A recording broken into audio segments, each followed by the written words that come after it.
One of the hardest parts of this whole ministry for me was disconnecting, but it is absolutely required. You cannot take a cell phone in there. For about 2.5 hours, I'm unreachable by the outside world. Disconnect from email, disconnect from my cell phone, but it's also liberating. So I leave all that at home or locked in my trunk, and I go in. You present your ID, and they give you a visitor badge. You make sure there's nothing in your pocket. Everything you carry in, you carry out. And we circle up and pray before we go back. And sometimes there'll be somebody sitting in the waiting room, and we don't know why they're there, but generally, you're not there for a good reason, and you're probably not having your best day. So we often will invite them if they'd like to pray with us. People are generally receptive to that. Or while we're waiting, I will sit and just strike up a conversation with those people. And it shows me that, you're there to minister to these people in jail, but there are so many opportunities that present themselves if you just pay attention. So we circle up and we pray, and then the jail chaplain comes back and takes us back. And every week, no matter how many times I go back, every week, that sense when you're walking back in there, it's kind of like that passage from Inferno, all hope abandon ye who enter here. You walk through this series of doors, they lock behind you loud, and you go through a corridor, they lock you in, they unlock another door, you go back a little farther, you're locked in, and you head back there, and then they take us into our room where we're going to receive the inmates who choose to participate that night and present the program. And during that time, there are no guards present, there's no jail staff in there, it's just us and these inmates who've chosen to come and participate.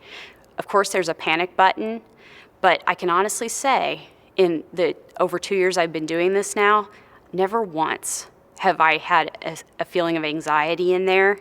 And I remember one time doing the math. There were about 3 or 4 of us and about 25 of the inmates. And I remember thinking, man, if this went south, there's not a lot I could do about it. But at the same time, I wasn't the least bit concerned either, because I just knew we were protected.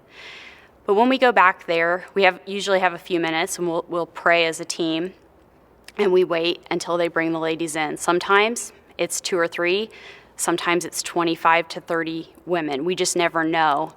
But we do know that however many come, they're there because God wanted them to be there at that very moment. So whether it's 2 or 30, they get everything we have.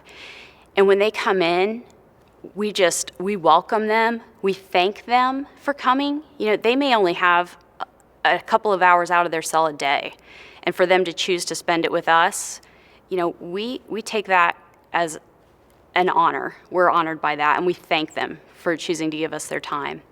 So we usually start with a little bit of an icebreaker question, just go around the room and give our first names, and I'll ask them something like their favorite movie or favorite flavor of ice cream, whatever. And we go around the room and do those introductions. And then each night we present 2 topics from the Alpha program, and I call them just the fundamentals of the Christian faith. But whether you've been a Christian all your life or you're just thinking about it, you learn something. And that goes for us when we present the program as well. And when I prepare one of these talks, I always get something out of it just as much as they do. So we will present one of the topics, and then we will either, as a large group, or we'll break up into smaller groups, have time to discuss what we just presented and answer any questions that they have. Generally, we have people come in there from all backgrounds. Some of them were born and raised a Christian, and they're kind of like, I can't even believe I ended up here. Others are, honestly, they'll tell us, I just wanted to get out of myself for a while, and that's the only reason I'm here. That's fine. That's fine with us too. I've had I had a lady who was raised Muslim and was now considering Christianity and was really searching.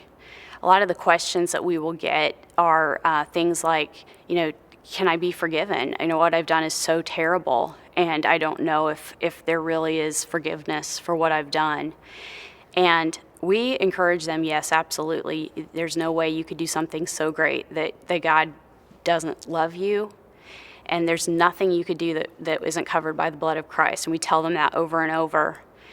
But the hardest thing for most of them is to forgive themselves. And that we have a whole night where we just talk about, Christ commands us to forgive, and he didn't say accept yourself.